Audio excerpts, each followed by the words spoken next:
This is the RV Advisor Podcast with your host, Tom Alexander. Get all the latest information, trends, advice from experts, stories from the road, and more in the world of recreational vehicles. Now, here's Tom.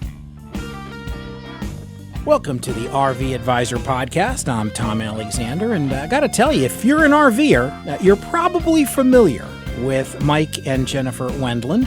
Their RV Lifestyle YouTube channel has over 92,000 subscribers. Mike is a veteran journalist and TV reporter and a major influencer in the RV community who's traveled worldwide. And Jennifer is a certified fitness trainer and writes her own blog. And together, they make one of the most recognizable teams in the RV world. And they both join us today. Mike, Jennifer, welcome to you both. Thank you, Tom. Thank you for inviting us. Well, it's great to have you. And, this lifestyle has to be...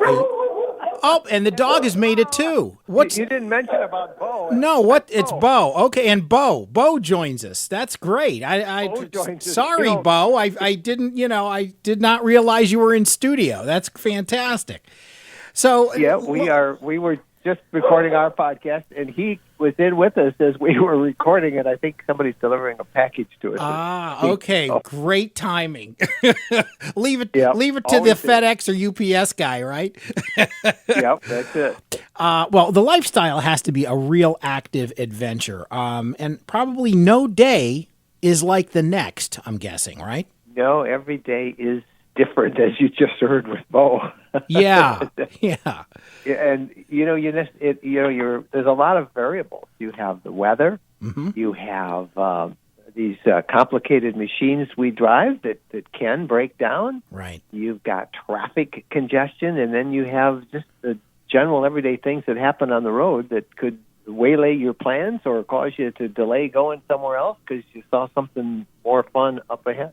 Yeah, I would imagine so. And let me ask you this. How much coordination goes into deciding, well, first, where you're going to go, where you're going to travel, and then shooting your YouTube show, your YouTube videos? Well, coordination is the word we don't know, I don't think, very well. We just go wherever we're interested. We hear something or somebody suggests something and say, hey, that could be fun. So we are open to suggestions. One of our big trademarks has been serendipity travel, which means a happy discovery, accidental happy discovery, and we've traveled a lot like that.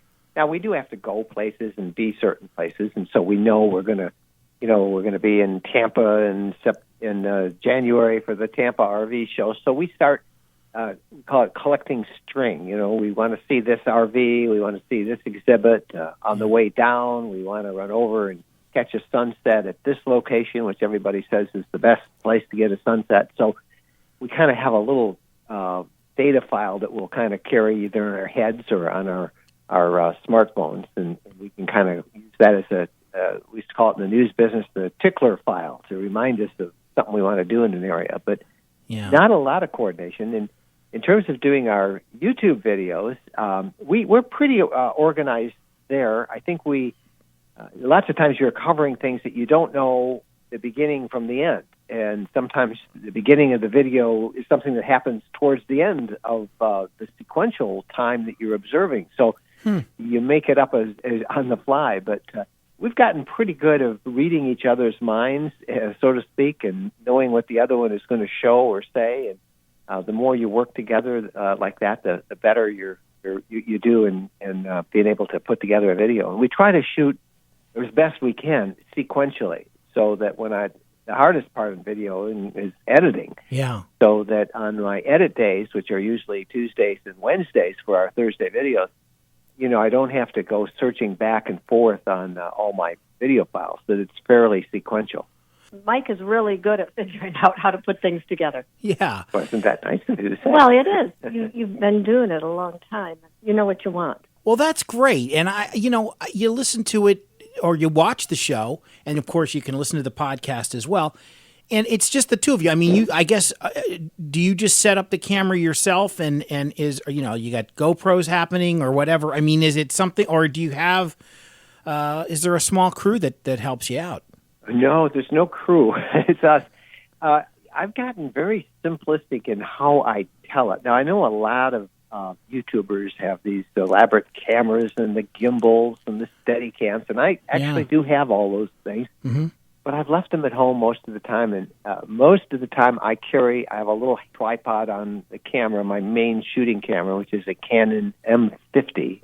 It's a little digital camera. I have an extra wide-angle lens, and I can hold that camera to arm's length and get Jennifer and I on camera if I need to.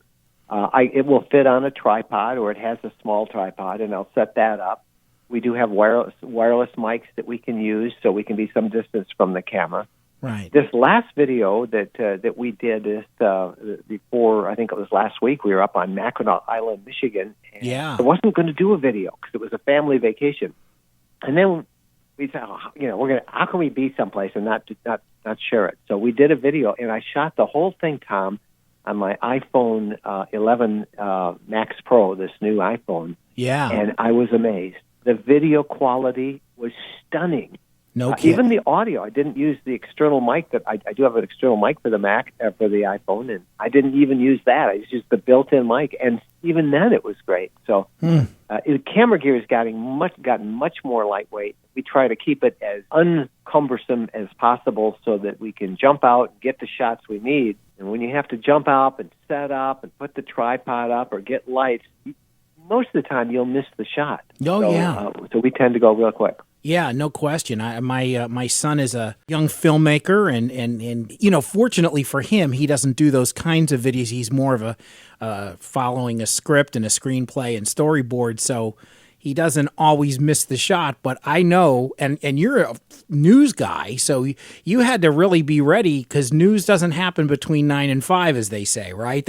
You had to get it at any time. I think that's why I have loved and embraced this the whole YouTube vlogging experience, as we call it, because it scratches that news itch that I have had all my life. Right. I spent a lot of time in television. I cut my teeth in television and daily news, and I was a crime reporter and then an investigative reporter. So we were running and gunning all the time, ENG, electronic news gathering teams. And so we learned real quick to be able to anticipate where action is going to be, and those things I learned a long time ago have really helped us as we've transitioned now to travel and adventure with an RV and the kind of things you see along the lines, ranging from wildlife, that you don't have second shots to get most of those good pictures, to quick interviews with people, and it's been when I was in journalism. In television journalism, I used to have a videographer. Initially, there was a videographer, a sound guy, a light guy, and a producer. Yeah. 4 other people besides me. Right. And then, eventually the news media tightened up, and the producer went away, and then the light guy went away, and eventually the sound guy goes away. Well, now the young kids doing journalism, TV journalism, they're one-man bands. And that's what I am now as a YouTuber, is that we're basically a one-man band. Sometimes Jennifer will hold the camera if I'm demonstrating something, and sometimes vice versa. But I've even handed the camera to people to say, hey, would you hold this while we talk to the camera for a minute? And people are always willing to help out. Sure. Nobody can tell. It looks great. No, that's great. So let me ask you, have you, RVing, you can get to 49 of our 50 states in an RV. Have you been to all 49 states? No, I have not yet. Not in the RV. I have been to all 49 states, but not in the RV. I've not done Alaska in the RV. Every year I say I'm going to go, but the problem I have with Alaska is it's a 2-month trip. There's no real easy way around it. Really 3 months if you want to really do a lot with it. Yeah. And we've been doing a lot of personal appearances around the country at some of the major RV shows, and so it's hard to get that uninterrupted period of time. I keep saying I want to go next year, and I do. I want to do Alaska. I also want to do the Maritimes, which is another extremely long trip. Right. And it's just hard to get those around some of the appointments and schedules that we already have.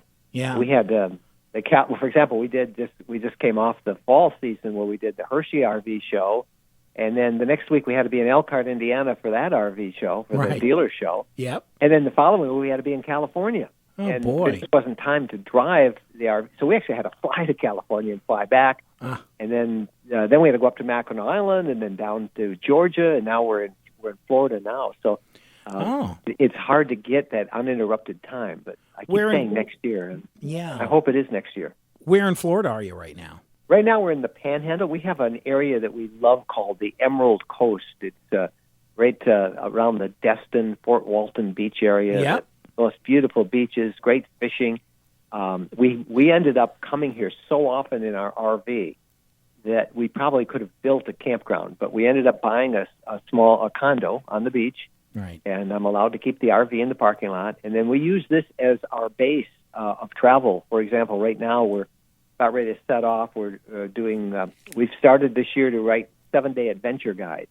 And so many people want to get out there in RV, and they only have a week, 2 weeks, and they don't want to miss anything. And planning can take you so much effort. So we've put together these 7-day adventure guides. Well, we're going to do one on the east coast of Florida and one on the Gulf and the west coast of Florida. So we'll use our condo, meanwhile, as a base, come back, and I can do some concentrated video editing here. I do most of my editing I do in the RV. But we also have a podcast we do every week, and we get caught up and do all of our picture processing, and it's nice to have a little bit more room for those intensive projects. Yeah, and since you're full-time RVers, which means you guys are on the road a lot, is there a home base at all, or a place that you'd like to call sort of a little bit of a four-wall situation? We've intentionally kept a sticks and bricks home in Michigan, which is where we've always lived, and our two of our kids and a bunch of our grandkids are there. So we'll spend the holidays there. We travel every month of the year, pretty much every week of the year. And sometimes it's 2 or 3 day trips, sometimes it's 2 or 3 month trips, sometimes it's a week trip, but we're pretty much gone. We camp in the wintertime. We do a big camp up in January up in the Upper Peninsula of Michigan. This year, I think we have 50 people already signed up for it. So, no kidding. So it's just been an awesome adventure. It really has. We're speaking with Mike and Jennifer Wendland. And of course, if you're familiar with the RV Lifestyle YouTube channel, 92,000 subscribers, over that. And really the go-to folks for RV living, the RV world. And it's just great to have them with us today on the RV Advisor podcast. Tell me a little bit about one of the most unexpected things that has occurred on the road during this, let's say, the last year or two, both good and bad. Something that, it's like, oh man, that was unexpected. That's a good one. The first thing that comes to my mind was Glacier National Park, and we do a lot of gatherings where we'll announce to our followers, and besides the YouTube channel, we have a very popular blog and a newsletter and our podcast. So we will hold a gathering, and we did one. The last one we did at Glacier National Park about a year ago. We themed it as a photo safari, where we'll help teach you to take photos and come on along, and we'll go look at the spectacular scenery of glaciers. So Jennifer and I were out in the many glaciers area, and we had a group of about 14 who had hiked out with us, and we were shooting waterfalls, and we're doing basic stuff like teaching them, how to slow the shutter speed down and have the water look velvety. And at the end of it, they said, well, let's go for a little hike. And we hadn't planned that, and we said, well, we'll go for a short one. Does anybody have bear spray? And somebody said, well, yeah, I got bear spray. So we had one person with bear spray, and everybody should have bear spray when you're in bear country. But the hike we were going to take was literally paralleling a road, maybe 50 yards, maybe not even that, maybe 25 yards from one of the main roads going into many glaciers. And it was along the edge of a lake, and we were going to go from one campground to the next, and it's probably, a quarter mile, a half mile, maybe a half mile. So we said, okay, we'll do this. It'll be really quick. Be a 15-minute hike. Nothing, we won't see anything. Tom, we got 15 feet down the trail, and somebody said, bear. And I looked off to the side, and there was a grizzly, and it was very intently paralleling us in the opposite direction. It was hunting. And I followed it to the right, and I saw a calf moose and her her calf, a moose and her calf. And they were terrified. They were standing stock still. The moose was stalking them, or the bear was stalking them, and we are 15 feet from all of them. So there was really no place to run. And we tried to back off as best you can, but we were right hard against this lake that was there on the trail. And the bear finally, there were too many of us. The bear made a lot of noise, and the bear gave us a dirty look and walked off. But it was interesting. The moose saw us, and made the determination that we would protect her and her calf from the bear. And this wild moose walked over 10, 15 feet from us and stood in our midst. And we're standing still, blended into the trees. And she stood there for 3-4 minutes as the bear wandered off, and then she just walked off down the trail and left us. But it was a time of great, you can imagine, there's some good pictures involved. Oh, you got some great photos of that, huh? We did, and we put them up, and it was a lot of conversation around the campfire that night, and I'll bet. Decided that we would have to print up T-shirts that said "We survived the Wendland hike." But wow! So that was unexpected, and that's always what happens out in the wilderness. And it was also really fun. I mean, really great. And probably the worst thing that ever happened to us was in January. We were leading another group up in the Upper Peninsula. It's that annual winter campout we talked about. Yeah. And I had a group of RVers that were coming across the Mackinac Bridge from the Lower Peninsula of Michigan to the Upper Peninsula side. Right. And I wanted to get a photo of them so I could have a nice picture and some video of all these RVs and kind of a caravan going over this magnificent bridge. And I had a vantage point really set up great and a great shot. It was cold, very cold. It was probably 5 degrees above zero. And I got out of the RV and I took 2 steps, and there was a slight covering of snow on ice. And I hit the ice, and I went straight up in the air and back down on my back. Oh. And, that you're thinking, I'm too old to fall like that. Okay, what broke? Can I move this? Can I move that? Well, it turned out I actually broke my elbow. I just didn't know about it until a couple of days later. So that was probably the worst thing. We still had a great time. I did miss that shot, though. I never did get the shot. And I later learned that the Mackinac Bridge Authority on the Upper Peninsula side has a webcam, and that you can go back and grab all the photos right from the webcam as people come across. But everybody wants that picture of driving their rig across the Mackinac Bridge because it's pretty awesome. Yeah, that's an area that I haven't been, and I'd love to get up there to the UP, as they say. And I'm a big Great Lakes fan, and I would love to see that. I grew up in Pennsylvania, and so the first 30 plus years of my life were there, and now I live in South Florida. But when you said you kind of went on the ice and right up and then onto your back, that happened to me as I was carrying a pizza out of a restaurant one time. And I went right up in the air, and the pizza flew up in the air, and I landed on my back, and the pizza landed perfectly right on my chest. And didn't lose a slice. Now, that would have been a tragedy. Well, yes, that would have been a tragedy. Unfortunately, there was no one there to photograph it, but it did happen.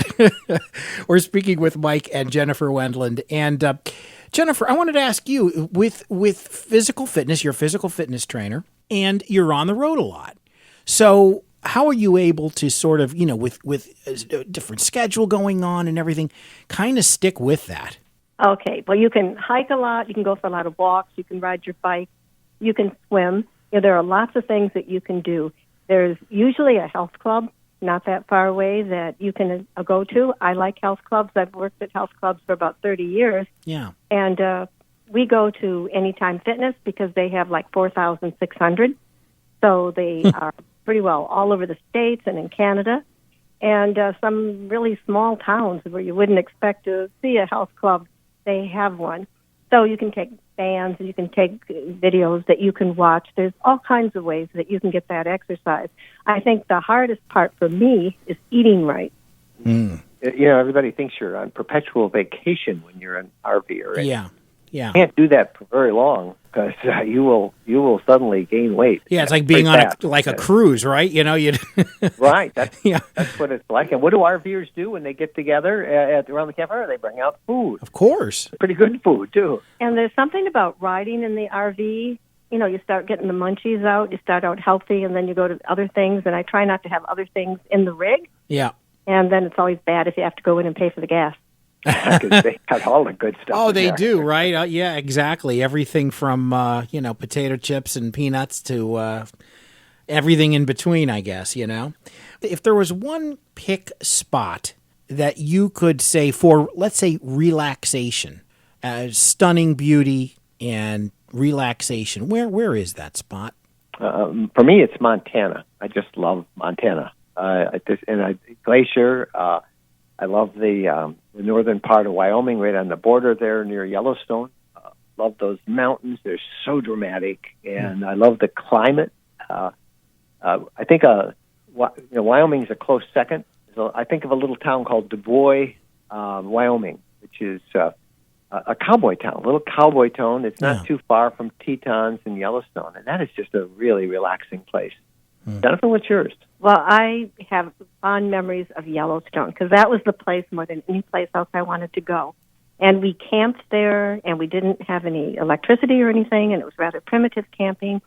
And the campfire, the stars, the quietness, the animals, close by, and I like that. Wow. That's both great. of us are kind of in the same area. The West and mountains seem to call us the most.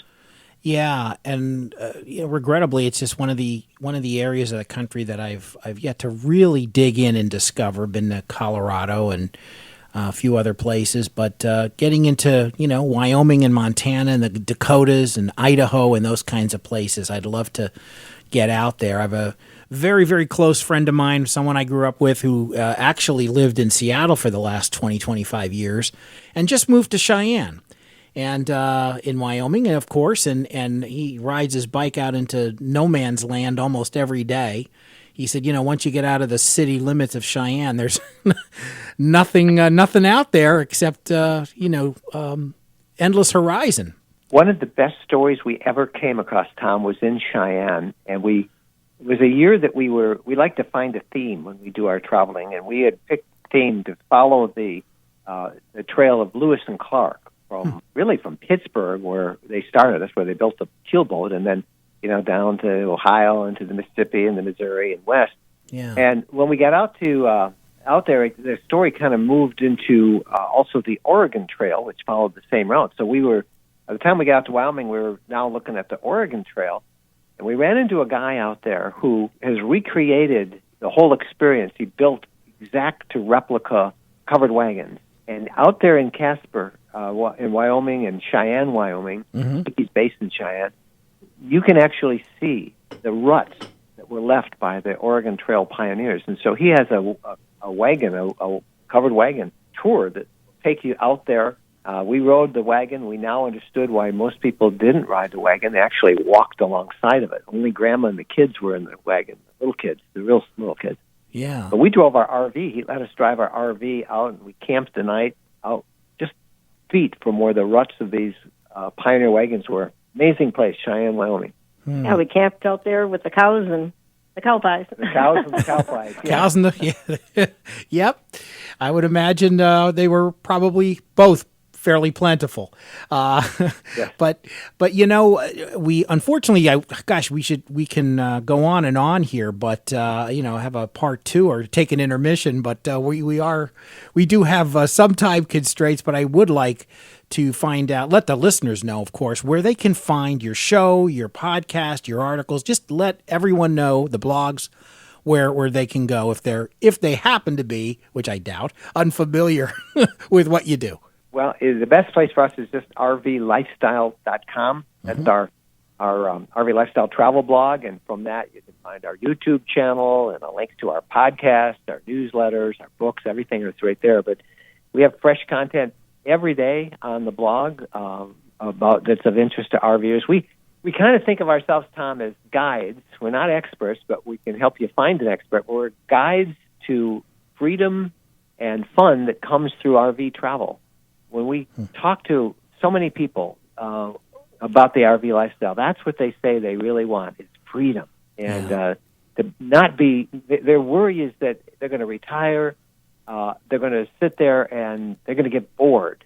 And we're the antidote to getting bored, getting out there in the RV lifestyle. And then so many younger people and families. We had a question on our podcast today from a young woman. Yes, she and her husband came to her with a proposal of taking their 4 kids and renting out their house and taking off. It was a fifth wheel, wasn't it? For a year, yeah. For a year. Yeah. And just tour the States. And so many people have discovered that, and that's that freedom and fun that I think is missing in life today. We live in a culture that if you just watch the news media, my old profession, you'd get so depressed, and everybody seems to be yelling at each other and at each other's throats, and that's not typical of this country. It's just what you hear on the media. Yeah. If you want to really experience the country, go out in an RV. Yeah, I'll bet. bet. I think that couple, I really think they're going to do it because her husband wants to do it, and her voice was filled with excitement. And, her 4 kids are going to draw so close together. They'll have their little spats, but I think it'll make the kids be closer, the whole family unit. Look back, forever they're going to look back and remember what a great time they had and what they saw. Yeah. Oh, that's great. And hearing, you can hear your passion and enthusiasm and true love for what you do out on the open road across this great country and the RV lifestyle. And by the way, RV Lifestyle is what the site is called. That's rvlifestyle.com. Our guests were Mike and Jennifer Wendland, and thank you both so much for coming on. Thank you, Tom. It's been a great conversation. Really enjoyed it. Yeah, we hope to talk to you again. Absolutely. This is the RV Advisor Podcast. My name is Tom Alexander. Thanks for listening. You've been listening to the RV Advisor Podcast with Tom Alexander. This podcast is produced in association with Studio Alpha and Alexander Productions in Miami. Visit thervadvisor.com for more.